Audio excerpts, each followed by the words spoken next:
Welcome to Heartbeat Podcast, episode 255, Expanding Awareness.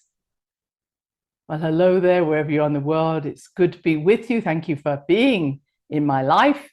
And we're going to look at a number of subjects that I hope come together beautifully, but it felt as if it was important to draw these threads together. So the first thread I'm going to draw together with you is what's going on in the sky. Now, I know we had a new moon in Leo, but it's slightly overshadowed by some much larger events that are taking place. Nearly all the planets are retrograde, the big ones especially.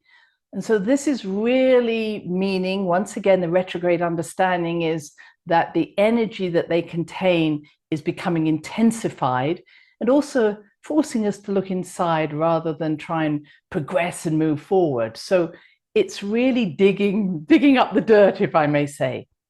So the big one that really is impacting us all, wherever you are in the world, is Pluto retrograde in Capricorn. Now, you know, I've spoken a lot about Pluto in Capricorn, Capricorn being structure, power structures, institutions, different ways in which we have been managed, controlled, ruled up to now. So despite many people saying Pluto is masculine, it's actually a feminine energy of transformation. So what she's doing is literally digging up the dirt or going into the deeper places, pushing everything that needs transformation into the light for us to be able to transform it. Now, on personal levels, this can be beliefs that we have, rules we have, dogmas we have, responsibilities we have, duties we have. And it's really important for us all to take the opportunity to say, where am I doing something because I should do it, or it's my duty, or I feel an obligation to do this, and where don't I want to do it anymore? Just because I can do it well, it doesn't mean I should keep doing it. And so this will carry on until October. And I think that's really important to us, that this energy is going to go on until the 9th of October. Between now and the 9th of October, we are going to see more digging up, more revelations. And it isn't about, oh, well, someone take responsibility so we can just carry on the way we've been doing. This is what is going to change because of these revelations. Unlike 2008, where we just kind of paid off a few people who had gone through bad times in terms of the banks, etc., and they all carried on the same, we have to say the whole structure of how we are existing has to change, whether that's with the political parties, the medical profession, with lawyers, etc., etc. We've seen it, school boards, etc. And what's exciting is that even though Pluto is still in Capricorn, it did have that little foray into Aquarius and will now go into Aquarius again in January of next year. And this is really saying we want to move from a structure, a corporate, even a polarization structure, to a more Aquarian way of doing things. And what I'm seeing, which I'm so excited about, is so many people saying, I don't care your religion, I don't care your gender, I don't care your political standing. If we have the same interest in what's best for the community, let's do it together. And I think this is freaking out those who want polarization. Well, whose side are you on? What are you for, these against? And what I'm seeing more and more people really from every walk of life saying, I don't actually care about that. That isn't what's important. What's important is how my children are being educated, how my loved ones are being treated in hospitals, how we're being looked at from a political standpoint. What we really don't care is what you may think. We want to say, do I have enough money? Do I have good healthcare? Do I have good schooling? Do I have good social care? These are all Aquarian needs. And that's what it's going to come down to. Do I have good food? Do I have clean food? So, whatever someone else may be saying about, well, you better prepare for the big one that might come, at the moment, most of us are just saying, this is what I need now. And I think that energy that Pluto is transforming isn't just to break something down, but to create something new, And I hope you're seeing that. And so the more of us who can say, let's come together in whatever I'm good at or what I might believe in other words, oh, I'm good at teaching, I'm good at healing, I'm good at whatever, come together with people who believe in the same principles of what it means to be a human, what humanity is needing at this time. So that Pluto shift is very important. Now, it's very important for those in the US because Pluto will go back to 27 degrees, which is where Pluto was at the time that the Constitution was written, and certainly at the birth of the Americans, or United States of America. So we said this before, that the Constitution is going to be important. Well, it's interesting that Pluto is just going to come back and tap into that energy again, which is why there's so much discussion about the Constitution. And again, it's not about, oh, yes, we need to follow the old Constitution, but we're saying, what are the new rules of this community, this republic, if you want to say, but it's across the world. How do we wish to live? What are the rules of being part of the community? It's not someone telling me what to do. It's, what are you going to bring? Are you going to bring the very best of who you are, Aquarian? Are you going to bring respect for everybody, Aquarian? What are you bringing that is going to be transferable and exchangeable? And that's going to be a key of what we're going to start to see more of next year. So we are going to see between now and October, the top down trying to put controls in. You can't do this, you've got to do what we say. And the beautiful thing is that because of the pressure, more and more people are speaking out and acting out of their usual maybe place where they say it doesn't really bother me. People are saying it does bother me. So this is exciting. And it's happening across the world. Now we all have Mercury going retrograde, we have Venus going retrograde. So again, all of this energy is digging up and saying, what's the truth? What's the truth? What needs to be seen? And being helped by that is Saturn going retrograde at the moment in Pisces. So remember, Saturn in Pisces means that it's really, one side of it could be Saturn is organizing the Piscean world. So we could see people very much getting into cults and gurus, etc. But Saturn in Pisces is also saying, what's the truth? So Pisces is about, yay, let's do anything. Hey, this is the truth. So Saturn in Pisces is helping us all at this moment as it goes retrograde to say, actually, does this resonate with me? Doesn't matter if it's your dream or it's something you really believe in, but you have a good time, very much Aquarian, you know, being very discerning, have a great time, but it's not where I wish to be. So I think this is a fabulous time for really digging deep, really being clear. And this is the next step I want to take in this journey. Is I was listening to a DVD I had from Caroline Corrie. Again, I'll put her link on the YouTube or again on my own page, but it's Corry. And she is someone who at the age of 5 had the experience of meeting light beings, and she saw them, etc., which some of you may have had the same experiences. But what she focused on was that they said, you need to know our frequency, our calling card, our signature. And I love that. And she said, you know, they didn't go away until I could say, yes, I feel that frequency. I feel it in my body. I feel it in my mind, you know, wherever she felt it. They said, good, now you know that when we turn up, we're on your level. We're your lineage, your ancestors. Now, that's a wonderful thing to do. And I think that I'm going to talk a little bit more about that. But from then on, she, as a scientist, and as she's also a filmmaker, she went into what does that feel like? And she describes, you know, hours of meditation of what is the frequency if I take my awareness to Mars? What is the frequency if I take my awareness to the moon? So she tapped into these different places, and she tapped in saying, I want to know the frequencies of all the beings that I might tap into and to know their calling card.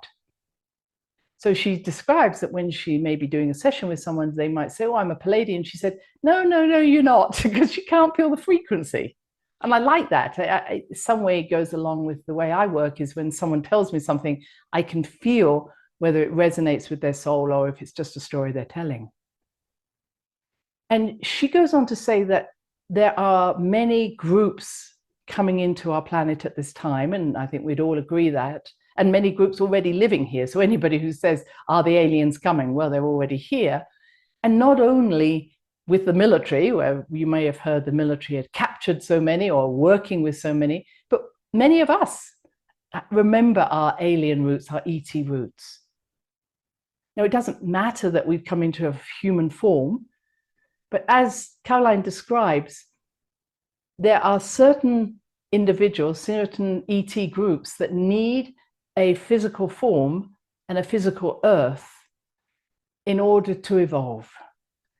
And that's what I have to say I've always heard, is that when someone says, oh, I wish I could leave my body and leave this planet, I say, you will never get another chance to have this experience of being in an alchemical vessel, which is what our body is, on an alchemical planet, which is what our planet is because of its fire in the center. Don't miss this opportunity. When you don't have a physical form, you cannot evolve as a soul as well as you can while you're in your physical form. Now, not all souls need a physical form, and I'll call it a physical form, but a flesh suit, as some may call it. We don't all need, not every group needs a physical form in order to evolve. But the reason that we are very close to the Palladians, the Arcturians, the Syrians, as Caroline talks about, is because they too have a need to be in a humanoid-like body. So we may say, oh, I saw some ETs and they had big eyes, small eyes, long bodies, but they're all in a humanoid-like shape. They may have different needs in terms of gases or food, etc. But that ability to evolve through what we call our physical body or our energetic body is very important to them as well. And I have seen that when our loved ones or some of our loved ones pass over, they realize that their ability to evolve is dependent on us evolving their energy as well. And that's why it's said, when we heal ourselves, we heal the last 7 generations and the next 7 generations to come. And the visual I always have is like I don't know why, a washing line. I'm in the days of old washing lines, where all my relatives are kind of being held on this washing line until I pull the line and free them by doing the healing within myself. Make sense? So when we are going through a healing, we're doing it within, I'll call it this energetic body that I have, this alchemical vessel that I have, and that then heals anybody who's been connected to me in that same way, has that same frequency as I do. So being in our physical body is the way we evolve. Being on this earth is the way we evolve. Again, I could say being within an energetic earth or an energetic body is the way we evolve. But as Caroline talks about, there are many groups who don't need to evolve through a physical form or an energetic form in the way we do. And she says this is the reason that we may just see a very small part of them entering our dimensions and then leaving again. And therefore she describes one group are just very long light beings. Again, the word being makes a sense that we might be seeing a humanoid form. No, they're just light, we'll call it that. But she said, when we see an orb, and I'm sure many of you have picked up pictures of orbs on your cameras, we're often just seeing the tip of this light rod, and then it disappears. So this is our challenge, is that we first of all can't see, as I mentioned before, we can't always see anything that isn't in our 3-dimensional world. We can pick it up with our sensories, our 6 senses and beyond.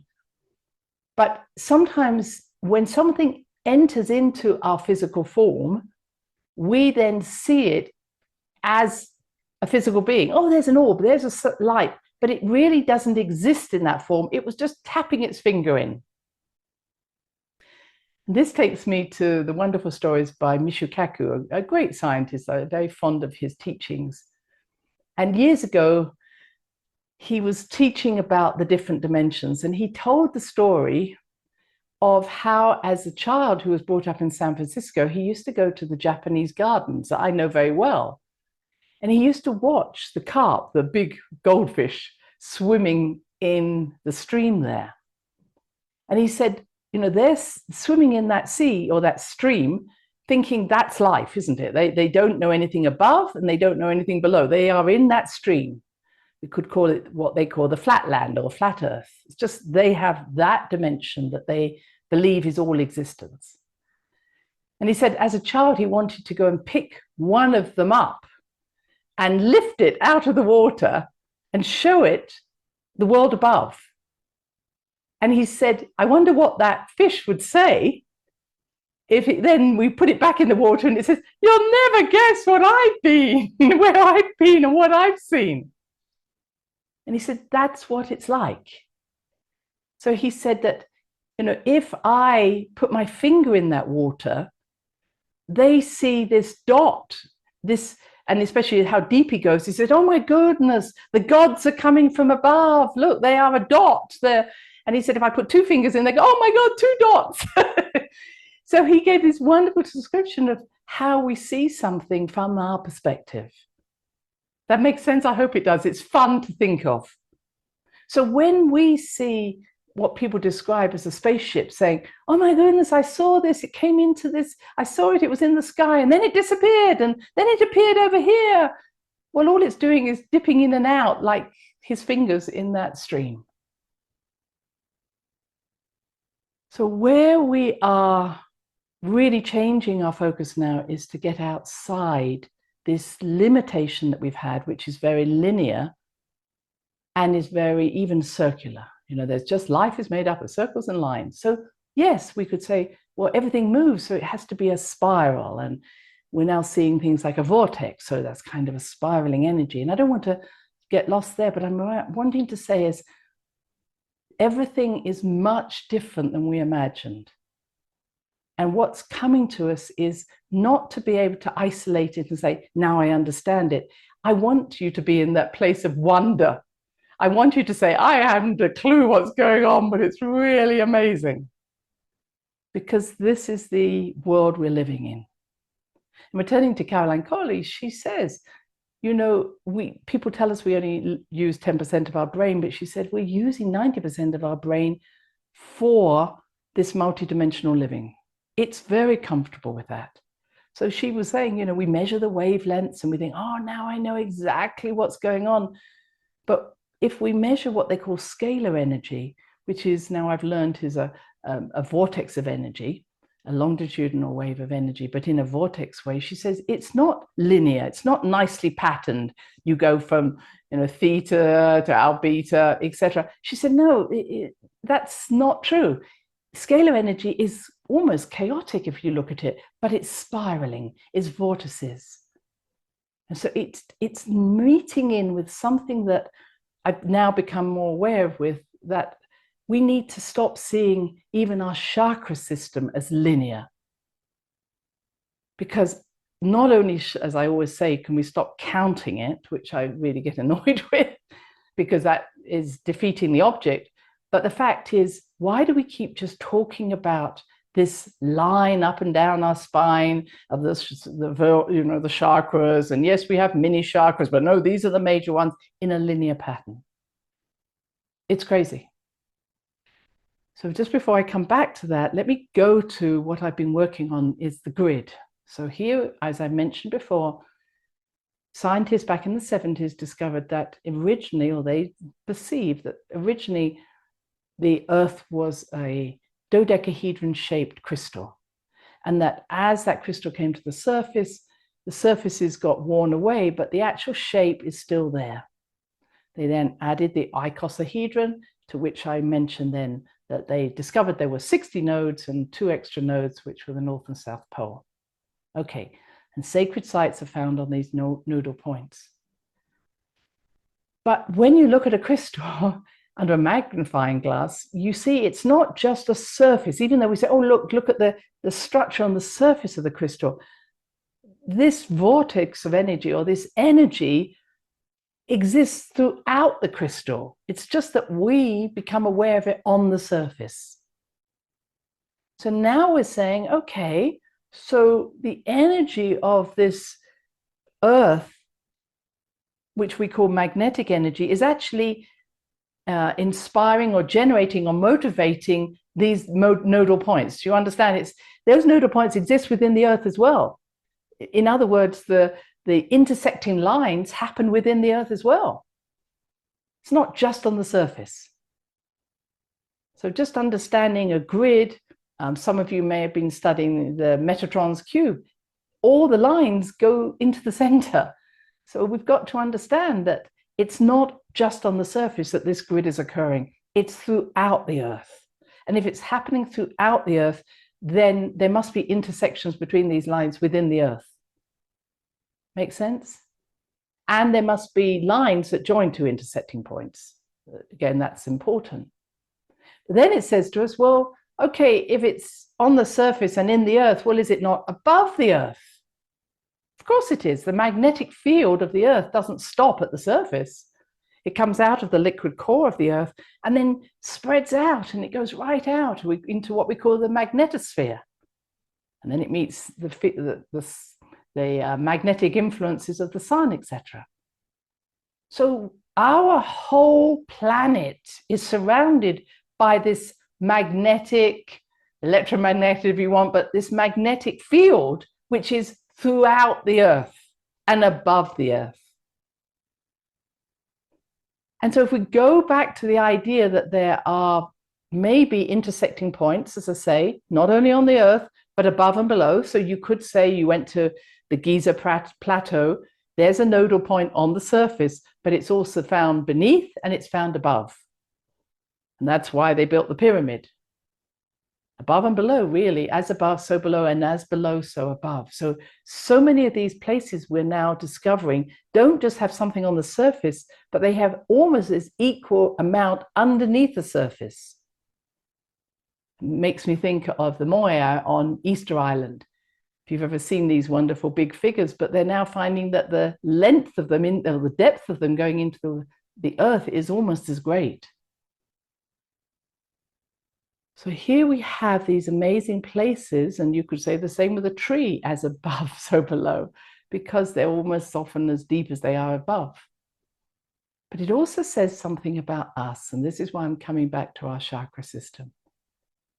What if we now understand that we are living in, I'll say a sphere just for the sake of it, but that our sphere extends far above the top of our head and far below the earth, or into the earth.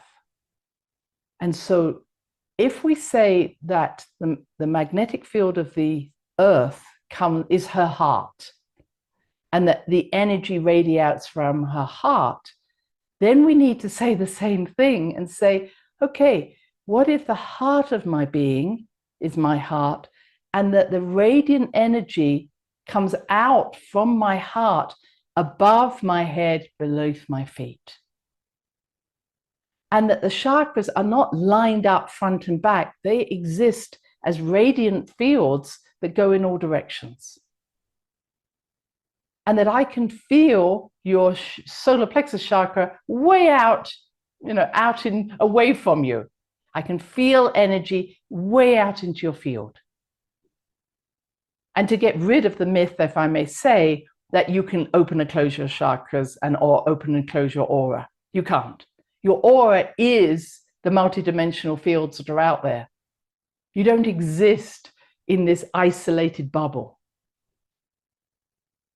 And so knowing that our field is just connecting and connecting and connecting through probably nodal points to deeper and deeper into the universe, that's who we are.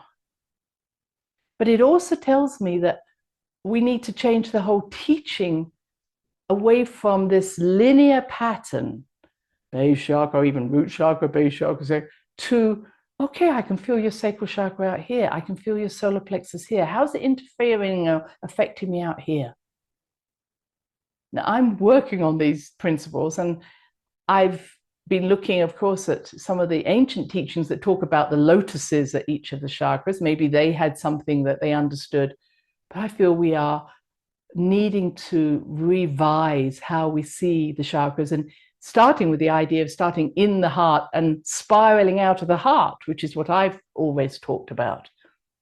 In other words, I link the heart chakra through the solar plexus, and then the throat chakra to the sacral chakra, and then the crown chakra to the base chakra, and then the third eye in the center. But all I'm saying is I think we should stop linear thinking. And one of the things that I do in my work is to ask someone to feel the energy field, and it's often I'm using the astral body of the individual about 4 inches outside the body. But then I'll say, okay, now I want you to move your awareness out further into their mental body, into their soul body, and find what is the energy that's connecting to the problem that you've picked up in the astral body or even in the physical body. In other words, if someone has an issue, and I'll say an imbalance in a chakra or in a part of their body, we can find out, is this being experienced on the emotional level only, on the mental level, the soul level, etc., by working with the whole body. And the only way we can do it is stop seeing individuals as, individuals who are separate from everything else. So this is why soul healing is so important. We're not bothered, if I may say, by the physical outbreak. We're saying, what does the soul need? What does the soul need to evolve to the next level, which is what it's all about. And again, I shouldn't use the word level. What is it for the soul to experience itself in its wholeness? So I hope I've given you a few different ideas to work with. This is a very intense time for our world, for ourselves. See the bigger picture. Things are unfolding in ways that we could never have imagined. Don't see things in a small way. Say, if something needs to happen, however dramatic it is, let's see it evolving beyond the immediate. And that's often what happens. Let's see ourselves as meeting different beings throughout the universe who may just tap in and out of our dimensions because that's all we can experience. But say, okay, I'm here. And thirdly, let's look at ourselves outside a linear pattern and into a whole pattern. Let us understand that, going back to what Caroline was talking about, each of us has unique frequencies in us. It is for us now to meet and marry those unique frequencies, because they are the ones that are helping us to expand our consciousness far beyond what we thought it was ever going to be. Until next time, bye-bye. Thanks for listening to the HeartSpeak podcast with Dr. Christine Page. Please check out all HeartSpeak episodes in the podcast archive section on www.christinepage.com. HeartSpeak is also available on iTunes, Spotify, Google Podcasts, Sticher Radio, and now playing on Amazon Music and iHeart Radio. You can also watch the archive podcast on Christine's channel, on YouTube, and now on Rumble.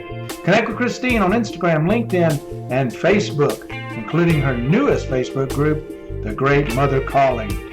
Do share with family, friends, colleagues. Join us next time for another edition of HeartSpeak.